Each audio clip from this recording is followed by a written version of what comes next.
So, consider this fictitious example that's inspired by real life. Say you're watching the news and you see a story about a new study on the cholesterol-lowering drug called Cholextra. The study says Cholextra is so effective that doctors should consider prescribing it to adults and even children who don't yet have high cholesterol. Is it too good to be true? You're smart, you decide to do some of your own research. You do a Google search, you consult social media, Facebook and Twitter, you look at Wikipedia, WebMD, a nonprofit website, and you read the original study in a peer-reviewed published medical journal. It all confirms how effective Cholextra is. You do run across a few negative comments and a potential link to cancer, but you dismiss that because medical experts call the cancer link a myth and say that those who think there is a link there are quacks and cranks and nuts. Finally, you learn that your own doctor recently attended a medical seminar. The lecture that he attended confirmed how effective Cholextra is, so he sends you off with some free samples and a prescription. You've really done your homework. But what if all isn't as it seems? What if the reality you found was false? A carefully constructed narrative by unseen special interests designed to manipulate your opinion. A Truman Show-esque alternate reality all around you. Complacency in the news media combined with incredibly powerful propaganda and publicity forces mean we sometimes get little of the truth. Special interests have unlimited time and money to figure out new ways to spin us while cloaking their role. Surreptitious Astroturf methods are now more important to these interests than traditional lobbying of Congress. There's an entire industry built around it in Washington. What is Astroturf? It's a perversion of grassroots, as in fake grassroots. Astroturf is when political, corporate, or other special interests disguise themselves and publish blogs, start Facebook and Twitter accounts, publish ads, letters to the editor, or simply post comments online to try to fool you into thinking an independent or grassroots movement is speaking. The whole point of Astroturf is to try to give the impression there's widespread support for or against an agenda when there's not. Astroturf seeks to manipulate you into changing your opinion by making you feel as if you're an outlier when you're not. One example is the Washington Redskins name. Without taking a position on the controversy, if you simply were looking at news media coverage over the course of the past year or looking at social media, you'd probably have to conclude that most Americans find that name offensive and think it ought to be changed. But what if I told you 71% of Americans say the name should not be changed? That's more than 2/3. Astroturfers seek to controversialize those who disagree with them. They attack news organizations that publish stories they don't like, whistleblowers who tell the truth, politicians who dare to ask the tough questions, and journalists who have the audacity to report on all of it. Sometimes Astroturfers simply shove intentionally so much confusing and conflicting information into the mix that you're left to throw up your hands and disregard all of it, including the truth. Drown out a link between a medicine and a harmful side effect, say vaccines and autism, by throwing a bunch of conflicting paid-for studies, surveys, and experts into the mix, confusing the truth beyond recognition. And then there's Wikipedia. Astroturf's dream come true. Billed as the free encyclopedia that anyone can edit, the reality can't be more different. Anonymous Wikipedia editors control and co-opt pages on behalf of special interests. They forbid and reverse edits that go against their agenda. They skew and delete information in blatant violation of Wikipedia's own established policies with impunity, always superior to the poor schlubs who actually believe anyone can edit Wikipedia, only to discover they're barred from correcting even the simplest factual inaccuracies. Try adding a footnoted fact or correcting a fact error on one of these monitored Wikipedia pages and poof, sometimes within a matter of seconds you'll find your edit is reversed. In 2012, famed author Philip Roth tried to correct a major fact error about the inspiration behind one of his book characters cited on a Wikipedia page. But no matter how hard he tried, Wikipedia's editors wouldn't allow it. They kept reverting the edits back to the false information. When Roth finally reached a person at Wikipedia, which was no easy task, and tried to find out what was going wrong, they told him he simply was not considered a credible source on himself. A few weeks later, there was a huge scandal when Wikipedia officials got caught offering a PR service that skewed and edited information on behalf of paid, publicity-seeking clients in utter opposition to Wikipedia's supposed policies. All of this may be why, when a medical study looked at medical conditions described on Wikipedia pages and compared it to actual peer-reviewed published research, Wikipedia contradicted medical research 90% of the time. You may never fully trust what you read on Wikipedia again, nor should you. Let's now go back to that fictitious Colextra example and all the research you did. It turns out the Facebook and Twitter accounts you found that were so positive were actually written by paid professionals hired by the drug company to promote the drug. The Wikipedia page had been monitored by an agenda editor also paid by the drug company. The drug company also arranged to optimize Google search engine results, so it was no accident that you stumbled across that positive nonprofit that had all those positive comments. The nonprofit was, of course, secretly founded and funded by the drug company. The drug company also financed that positive study and used its power of editorial control to omit any mention of cancer as a possible side effect. Once more, each and every doctor who publicly touted Colextra, or called the cancer link a myth, or ridiculed critics as paranoid cranks and quacks, or served on a government advisory board that approved the drug, each of those doctors is actually a paid consultant for the drug company. As for your own doctor, the medical lecture he attended that had all those positive evaluations was, in fact, like many continuing medical education classes, sponsored by the drug company. And when the news reported on that positive study, it didn't mention any of that.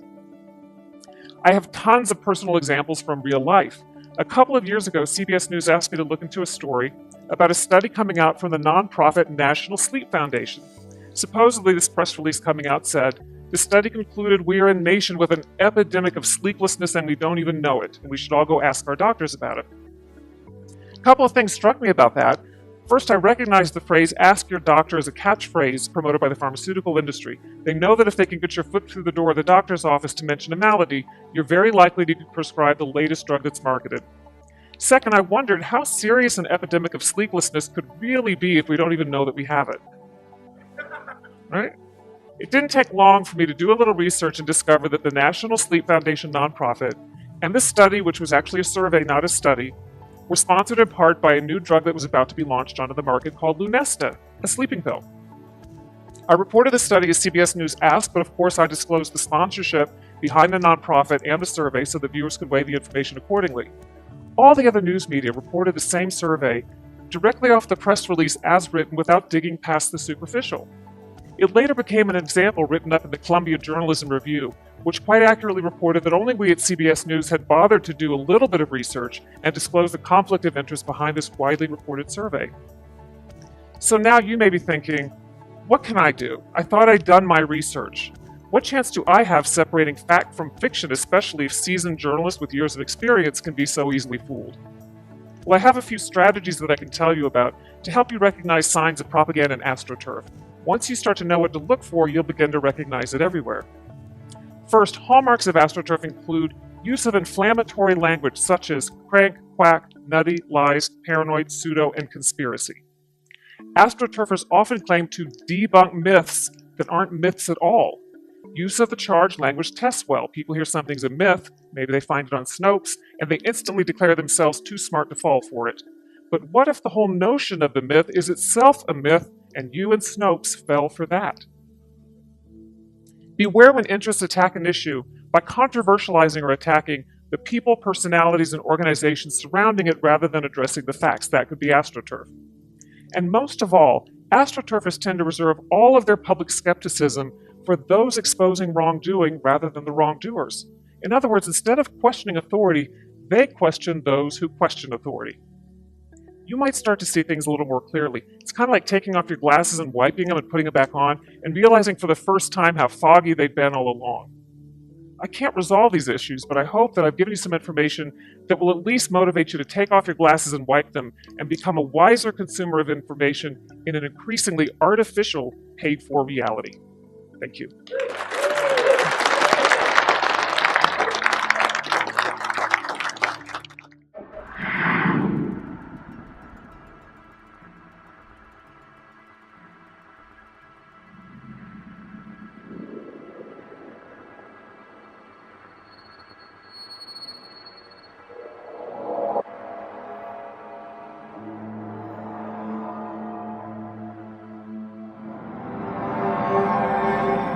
So is it okay to have the government monitor social media conversations and then to wade in and correct some of those conversations? With more on this, let's go to technology expert Carmi Levy. He's on the line from Montreal. Carmi, do you think the government's monitoring what you and I are saying right now? Is this whole thing getting out of line or what? I'm going to wonder every time I post online, is someone from the federal government watching what I'm saying? Right. Do I have to change the temper or the tone of my argument simply because I worry that I'm being watched? It is a little bit scary. We've been talking about this risk, this online risk for so long. Now that the government is wading into it, I think it needs to be very conscious of the potential for those fears to come true. So you do foresee, people who are engaged in, maybe a political conversation online in some sort of social forum, that there's going to be an element of fear, and that eventually it could change what people do say on the internet if it's political in nature? Exactly, Yeah. because if you're stuck wondering who's watching and what are they going to do if I say the quote-unquote wrong thing, you're going to necessarily change the way you involve yourself. Wired.com has uncovered a 2006 study written for the U.S. Special Operations Command that suggests the military should clandestinely recruit or hire prominent bloggers. The report stated, quote, hiring a block of bloggers to verbally attack a specific person or promote a specific message may be worth considering. The report also suggested the Pentagon hack blogs that promote messages that are antithetical to U.S. interests. The report stated, quote, hacking the site and subtly changing the messages and data merely a few words or phrases may be sufficient to begin destroying the blogger's credibility with the audience. The average American would be so shocked to find out there's something called COINTELPRO, the FBI's covert action programs against American citizens. Now, this Senate report tells what the FBI was doing against the American citizens, literally. Here's their statement. COINTELPRO began in 1956, in part because of the frustration with the Supreme Court rulings limiting the government's power to proceed overtly against dissident groups. It ended in 1971 with the threat of public exposure. The Bureau conducted, their terms, a sophisticated vigilante operation aimed squarely at preventing the exercise of First Amendment rights of speech and association. COINTELPRO, where they had targeted thousands and thousands of people for investigation based on no violation of the law, just hunches and suspicions, where they were tracking down Martin Luther King, who had committed no crimes, but they were tapping him, they were covering him, and they were on his case all the time, and they were trying to dismantle him as a leader of the civil rights movement. But the fact that this could happen in America, this nation of law and accountability, and happen over so many years. Presidents of both political parties were involved in this. It was a bipartisan thing, and there was a lot of this that the agencies had to explain that were the result, directly or indirectly, of pressure from above. Yes, we were surprised. The FBI set out to neutralize the Black Panther Party any way they could. COINTELPRO was doing its mischief in attempting to pit the two organizations against each other. It got to the points where there was clearly almost a state of war that was existing between the two organizations. The FBI had created this tension, but you had these two groups that, when they saw each other on the street, it was just a natural confrontation. Correspondence propaganda between the two, telling one that the other one was doing something that wasn't appropriate. Well, I felt pretty bad because most of it was really crap. It was a waste of time. We destroyed a lot of lives, and I always deny that, but police department had infiltrated the Panther 21, and the highly publicized, highly touted trial of 21 members of the Panther Party for allegedly plotting to blow up department stores turned out to be a total hype, entire harassment, entrapment by the FBI, where it was revealed that FBI agents had infiltrated the Panthers, and the people behind any ideas of a plot to blow up anything were all government agents. It's been revealed that incendiary blogger and radio host Hal Turner was an FBI informant and agent provocateur. Turner is being charged with making death threats against Connecticut legislators and Illinois judges, and he has to claim that his actions were legal because he did the same when employed by the FBI. Prosecutors have acknowledged that Turner was an informant who spied on radical right-wing organizations. But Turner went much further than spying. He also called for former Congresswoman Cynthia McKinney to be lynched. McKinney responded to the news saying, quote, "It has just now come to my attention that a journalist who suggested that I'd be lynched was actually being paid by our own government to say that. Now, when I reported it to the FBI, how in the world was I to know that he was at that time on the FBI? All right, to Tel Aviv now, as cash-strapped Israeli students have found a new way to relieve their financial plight. They can get easy money by simply posting positive tweets for the government and clicking the like button. That's after authorities came up with the idea of offering youngsters salaries and even scholarships for protection of the government's interests in fighting anti-Semitism on the web. Ironically, though, the father of the digital diplomacy program has come under fire for posting racist comments, the very thing he was meant to be combating. Paula Sleer takes up the story. Public opinion against Israel is at an all-time low.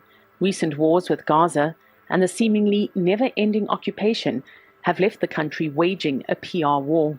This is a very massive wave of this false propaganda and attempts to legitimize, our right to defend ourselves and even our right to live in our historic land. So we have to do everything to tell the truth. For 65 years, Israeli diplomats have struggled in their posts. In the modern world, they need all the help they can get. Enter the undergrads. The idea is to pay students to tweet pro-Israeli propaganda. Lidor Bar David has been doing it for a while, but as a volunteer. It's another way to a student to give back to society. Even in Israel, you have a bunch of people, a few people at the Foreign Affairs Ministry office who do social media for their living. So it's okay for people to getting a salary on this kind of work. The new student sales force will share a PR commission pot of nearly $1 million. And in universities across the country, they'll eventually even receive scholarships for waging Israel's digital diplomacy. But before these new recruits could even start tweeting, liking, or hashtagging, there was a PR blunder. The guy tapped to head the social media advocacy has already been put to pasture. Take a look at his Facebook page. Daniel Seaman is known for being abrasive to the foreign media, but that's not all. Seaman called Palestinians stupid in an expletive-laden rant. Critics pounced, taking the opportunity to question the basic ethics of the new approach. So you're basically turning a human being into a human commercial. Uri Agnon is a second-year philosophy student who says he won't be signing up. He's angry with his government trying to tell him what to think. Instead of trying to make Israel a good democracy, for instance, giving out scholarships for people that will try to make this place a better place, he gives out scholarships for people to say that it's a good place. I mean, if this was such a good place, then these people would tell it anyway. You can turn back now or learn the stuff they don't want you to know.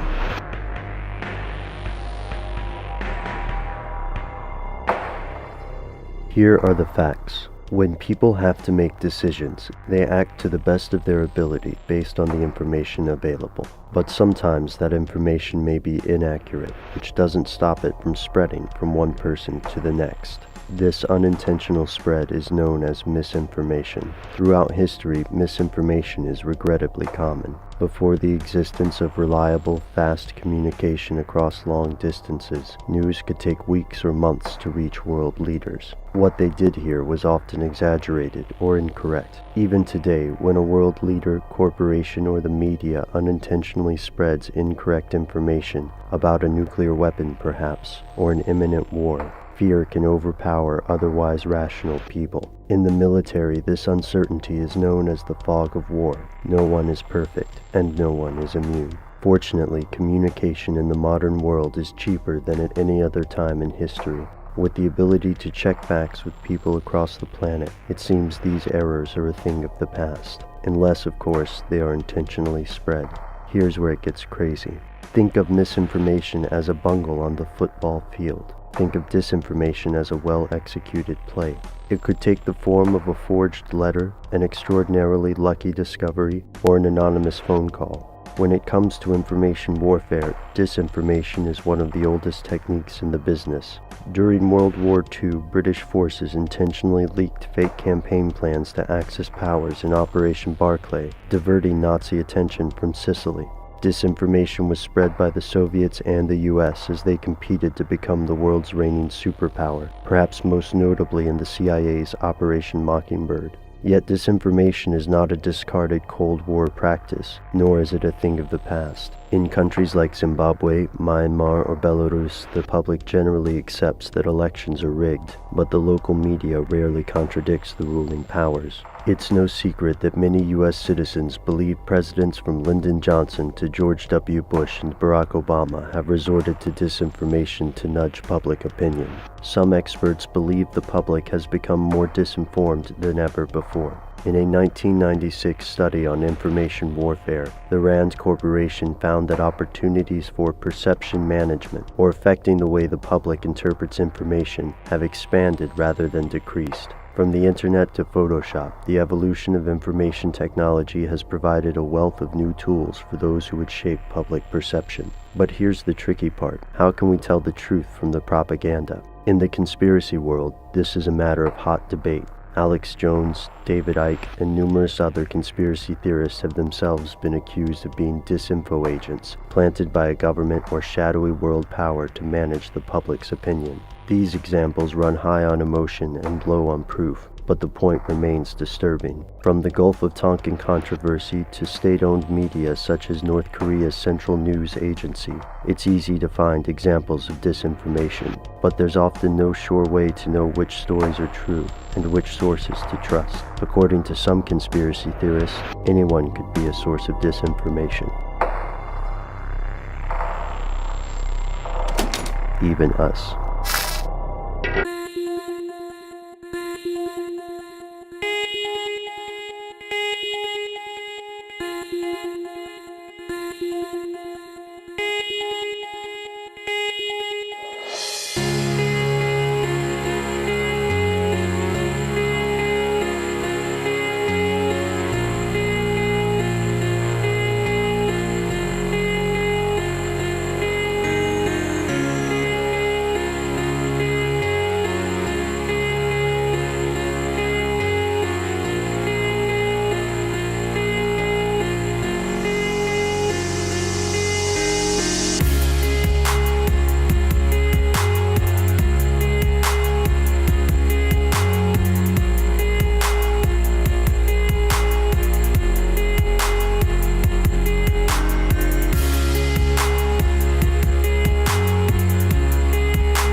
one of the critical questions to ask when reading a medical journal article is, who funded the study?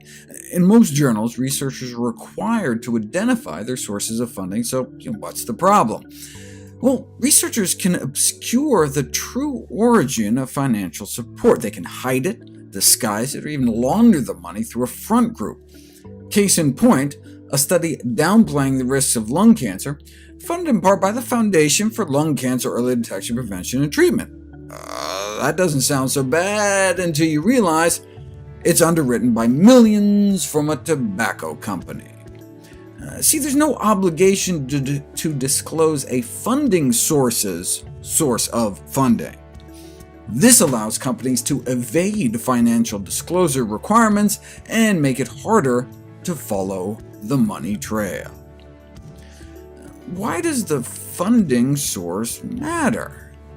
Every single one of 8 reviews covering over 1,000 studies found that research funded by industry is more likely to make conclusions that are favorable to industry. For example, why do some review articles on the health effects of secondhand smoke reach different conclusions than others? The only factor was whether an author was affiliated with the tobacco industry. This is a disturbing finding. It suggests that, far from conflict of interest being unimportant in the objective and pure world of science, it may be the main factor determining the result of many studies. Not that you'd know, because 77% of authors failed to disclose the sources of funding. And that's another problem. The responsibility to disclose funding sources is left entirely up to the authors. So, how many researchers divulged the truth? Evidently, a law was passed in Denmark requiring physicians to register anytime they worked with industry, which allowed researchers to cross-reference the studies they published to see how honest they were, and 48% of the time, the conflicts of interest were not disclosed, reinforcing the perception that physicians simply don't take conflict of interest seriously, or at least Danish physicians. What about the US? We didn't know until this study was published. Historically, there's been no means of confirmation or verification when an American doctor said they had no conflicts of interest. But then, in 2007, hip and knee replacement companies were forced to pay hundreds of millions of dollars in fines for giving orthopedic surgeons illegal kickbacks. Many orthopedic surgeons made decisions predicated on how much money they could make, choosing which device to implant by going to the highest bidder. We expect doctors to make decisions based on what's in the best interests of their patients, said the Department of Justice, not the best interests of their bank accounts. And part of the settlement was that they would have to make public all the payments they made to physicians. The release of those records offered a rare opportunity to see if physicians were telling the truth on disclosure forms, and lo and behold, more than half of payments were not disclosed, totaling millions of dollars. Now, this was for surgeons and medical device companies. What about doctors and drug companies? The same thing happened where drug companies were forced to disclose who they were paying off. They looked at the publications of the doctors that got the most money, at least $100,000, and they were worse than the surgeons. In 69% of the cases, they failed to disclose their industry ties. The problem is that we just assume researchers are going to be honest and tell the truth. But these findings suggest that the accuracy and completeness of conflict of interest disclosures cannot be assumed. So even when a paper says no conflict of interest, who knows if it's really true? Longtime editor-in-chief of the New England Journal of Medicine wrote a scathing piece on drug companies and doctors who failed to disclose hundreds of thousands of dollars from drug companies like GlaxoSmithKline, which had been fined literally billions of dollars for things like bribes and suppressing data. When they got results that were commercially unacceptable, they just buried them. billions in fines, but for drug companies that may just be the cost of doing business. As reprehensible as many drug industry practices are, the medical profession may be even more culpable. I mean, you expect drug companies to prioritize the bottom line, but maybe we should expect more from the healing profession. Who funds most of the studies that show that drugs are safe and effective? The drug companies themselves. It's self-evidently absurd to look to investor-owned companies for unbiased evaluations of their own products. One result of the bias in the medical literature is then that physicians learn to practice a very drug-intensive style of medicine. Even when lifestyle changes would be more effective, physicians and their patients often believe that for every ailment there's a drug. It's gotten so bad that physicians can no longer rely on the medical literature for valid and reliable information. Wow, that's quite an accusation. Says who? Says a longtime editor of one of the most prestigious medical journals in the world. To help expose some of these conflicts of interest that are corrupting the medical profession, the Drug Company Gift Disclosure Act was introduced into Congress and died there year after year, until it was successfully integrated into the Affordable Care Act. And now there's a database detailing which doctors get the billions of dollars dished out, permitting patients to make better informed decisions when choosing healthcare professionals and making treatment decisions. I described how you could look up your own doctor. The 2008 version that medical groups endorsed didn't require public disclosure unless doctors got $500 in gifts, but the 2009 version got even stricter, requiring disclosure if you even pocketed $100, leading groups like the American Academy of Family Physicians to start to get a little nervous. But the final wording in Obamacare requires disclosure of even a $10 meal, leading countries around the world to look to the United States of America for leadership in healthcare ethics. You don't see that every day.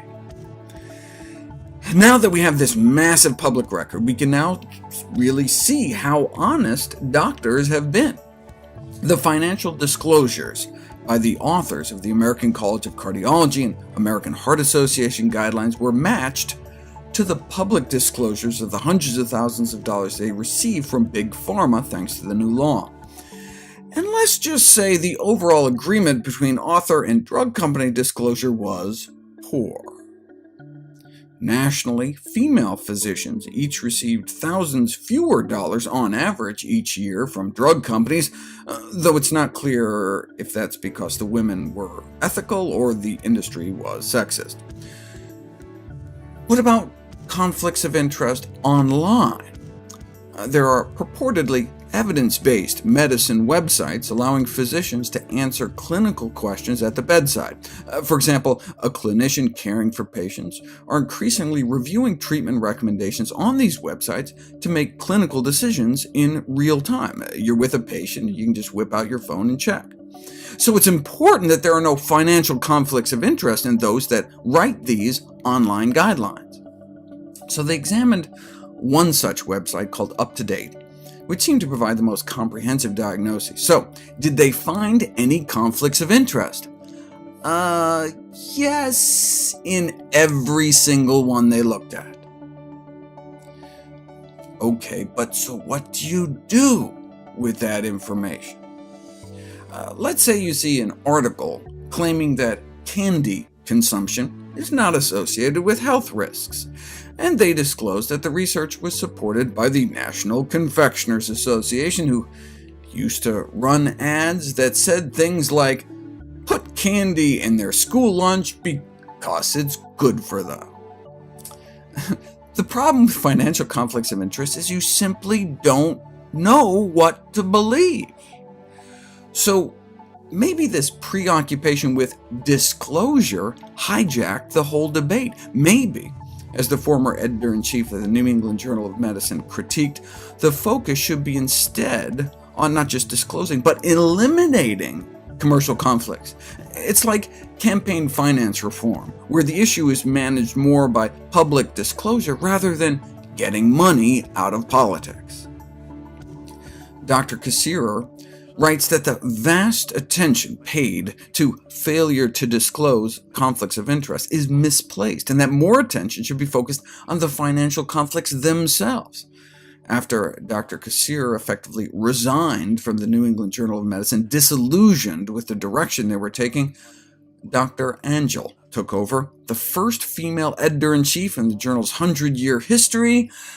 She lasted about a year. Medical journals consistently refer to potential conflicts of interest, she wrote, as though they were different from the real thing, and about disclosing and managing them, not about prohibiting them. In short, there seems to be a desire to eliminate the smell of corruption while keeping the money. Breaking the dependence of the medical profession on the pharmaceutical industry will take more than appointing committees. It will take a sharp break from an extremely lucrative pattern of behavior.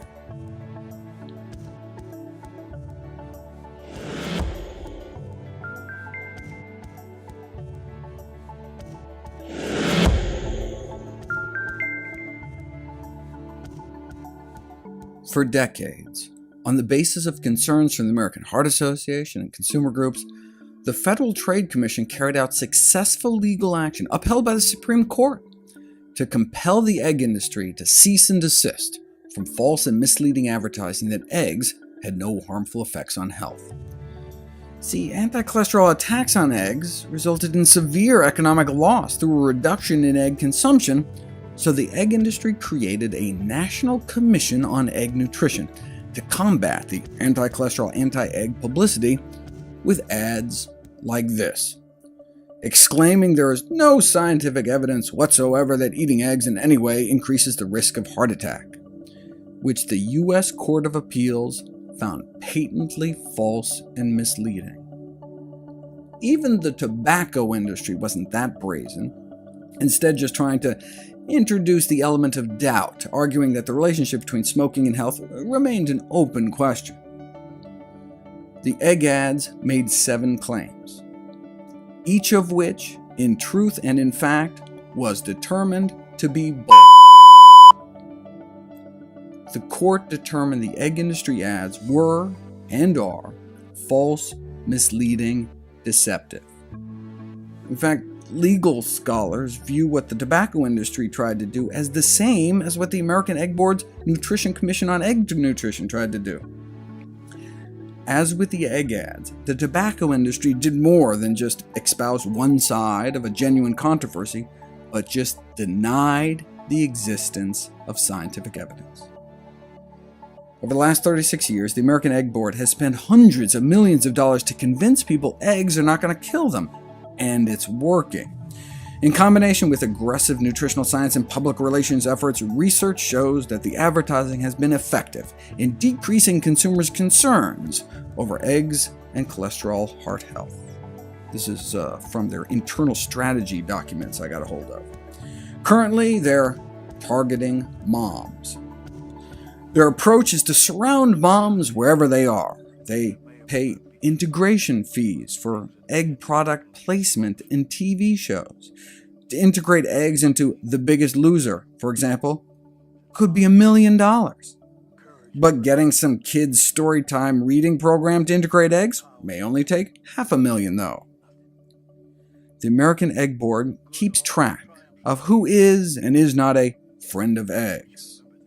They pay scientists $1,500 to sit and answer questions like, what studies can help disassociate eggs from cardiovascular disease?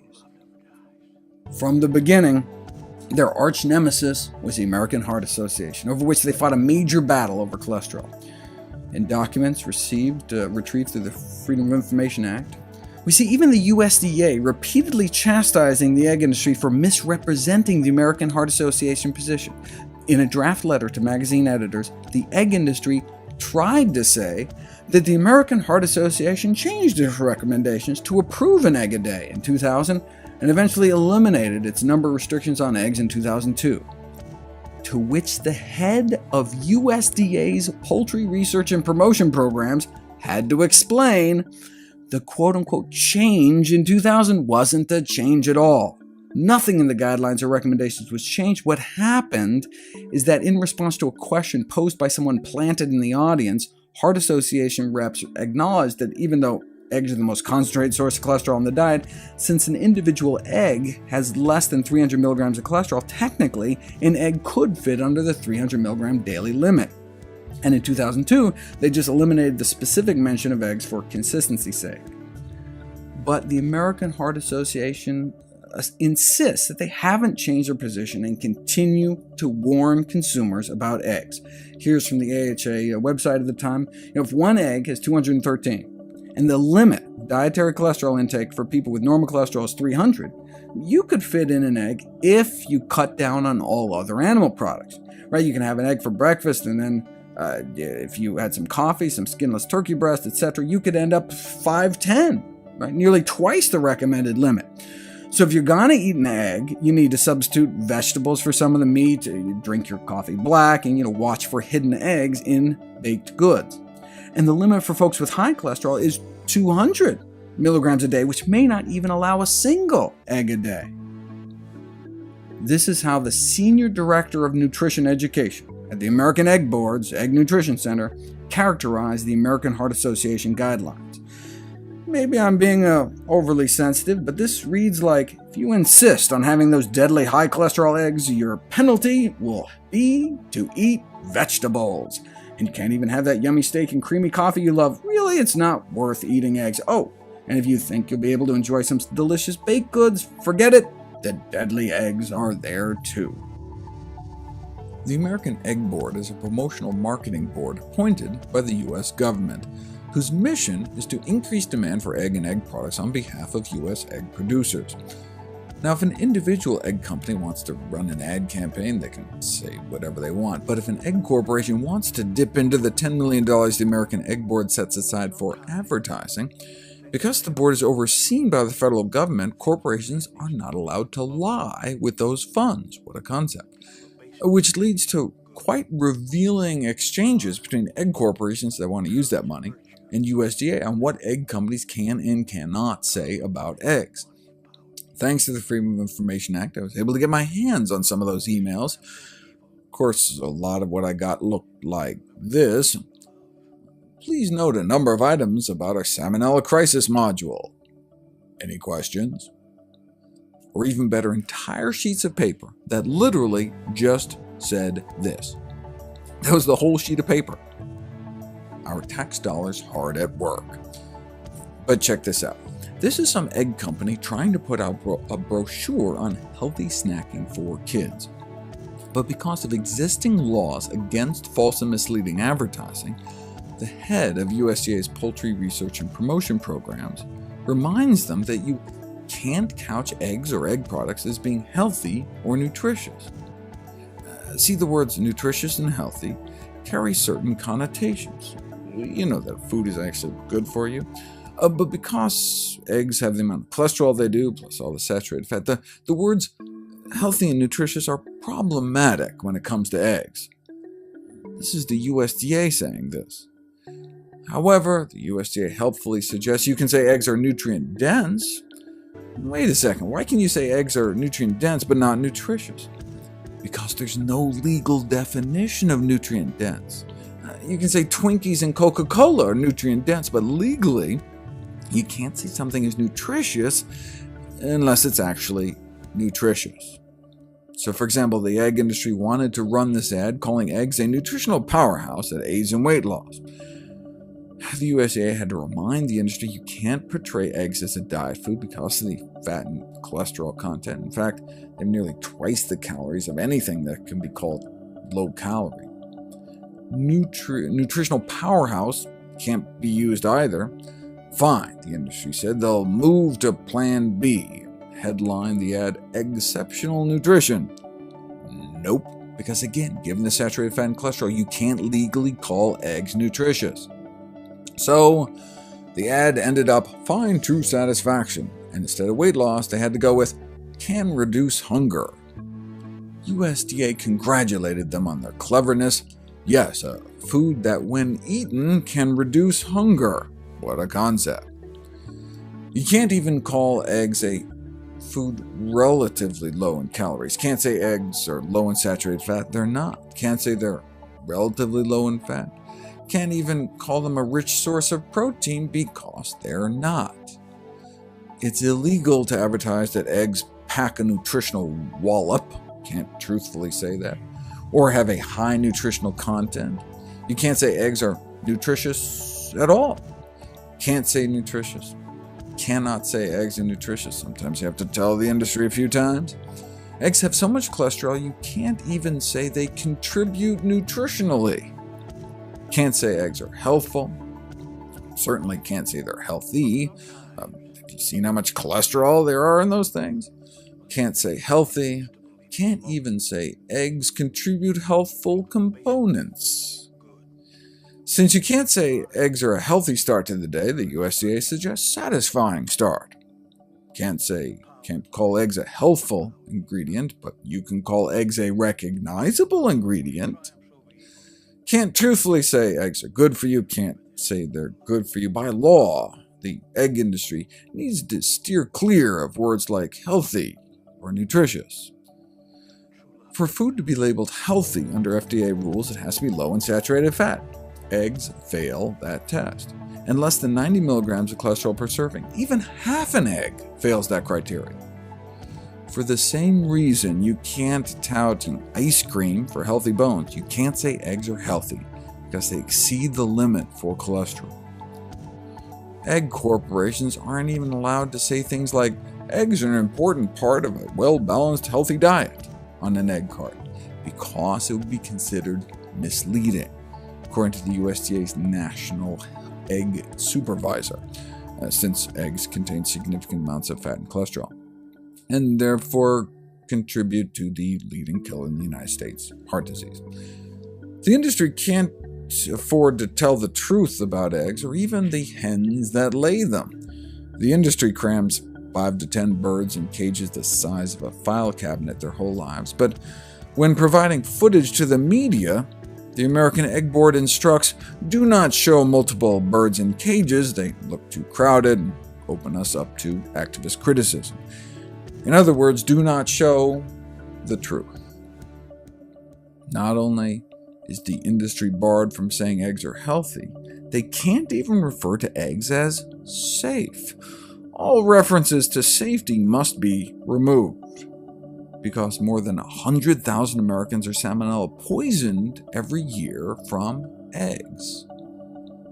The Egg Board response to this egg-borne epidemic is that salmonella is a naturally occurring bacteria. The egg industry didn't think that should necessarily be the key message, fearing it may be counterproductive by implying there's no avoiding salmonella in eggs aside from avoiding eggs altogether. That's why the American Egg Board can't even mention anything but eggs cooked hard and dry. No soft boiled, no over easy, no sunny side up, because of salmonella. The American Egg Board's own research showed that the sunny side up cooking method should be considered unsafe. And because of avian influenza as well, not just salmonella, in light of bird flu viruses, eggs must be cooked firm. The VP of marketing for the Egg Board complained to the USDA, saying they'd really like to not have to dictate that yolks are firm. What about some Washington Post articles saying running yolks may be safe for everyone except pregnant women, infants, elderly, or those with chronic disease? Turns out that was a misquote. They can't be considered safe for anyone. Instead of safe, you can call eggs fresh, the USDA Marketing Service helpfully suggests, but you can't call eggs safe. You cannot say eggs are safe to eat, can't say they're safe, can't even mention safety, can't say they're healthful. All references to healthfulness must be deleted as well. wait a second. Eggs can't really be called healthy? Eggs can't even really be called safe? Says who? Says the United States Department of Agriculture.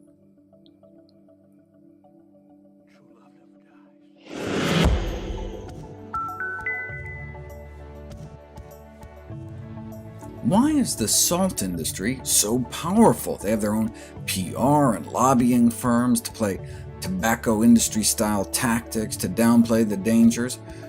But salt is so cheap. I mean, how much money are they really making? It's not the salt mine barons, it's the processed food industry. Just like the sugar industry could care less if we buy a 2-pound bag at the store, it's the trillion-dollar processed food industry that uses the dirt-cheap added salt and sugar to sell us their junk. And by hooking us on hyper-sweet, hyper-salty foods, our taste buds get so dampened down that natural foods taste like cardboard. The ripest fruit may not be as sweet as Fruit Loops, so we just continue to buy more and more. But there are two other major reasons the food industry adds salt to food. The other two reasons, entirely commercial, and for most foods are the real reason the food industry wants the intake of salt to remain high. If you add salt to meat, it draws in water, so you can increase the weight by like 20%. And since it's sold by the pound, that's 20% more profits for very little cost. Salt also makes us thirsty. Bars offer free salted peanuts for a reason. Soda companies own snack companies for a reason. It's not just a coincidence that Pepsi and Frito-Lay are the same company. Would we shell out $9 for a drink at the movies after eating a bucket of unsalted popcorn? Would we supersize our soda if they didn't salt our fries and Big Mac? But that's not the only reason salt is added to meat. It solubilizes the muscle proteins to a gel for optimum meat texture. That's one of the reasons the meat and fish industries like the so-called meat glue enzyme, transglutaminase. Meat glue can help gel the muscle protein without adding salt. But some of these salt alternatives leave a bitter aftertaste in the meat, but this problem can be managed by also adding a bitter-blocking chemical to the meat, which work by blocking the activation of our taste receptors, preventing that information from ever reaching our brain. The meat industry acknowledges that their products contribute a significant amount of dietary sodium, maligning their image, but salt is just so cheap that using anything else would cost them money. However, if they're able to resolve this cost issue, if they can make it cost-effective, then one day maybe they could end up saving millions of lives as well as dollars. Things that may or may not be true. Things that man needs to believe in the most. That people are basically good. That honor, courage, and virtue mean everything. That power and money and power mean nothing. That good always triumphs over evil. And I want you to remember this, that love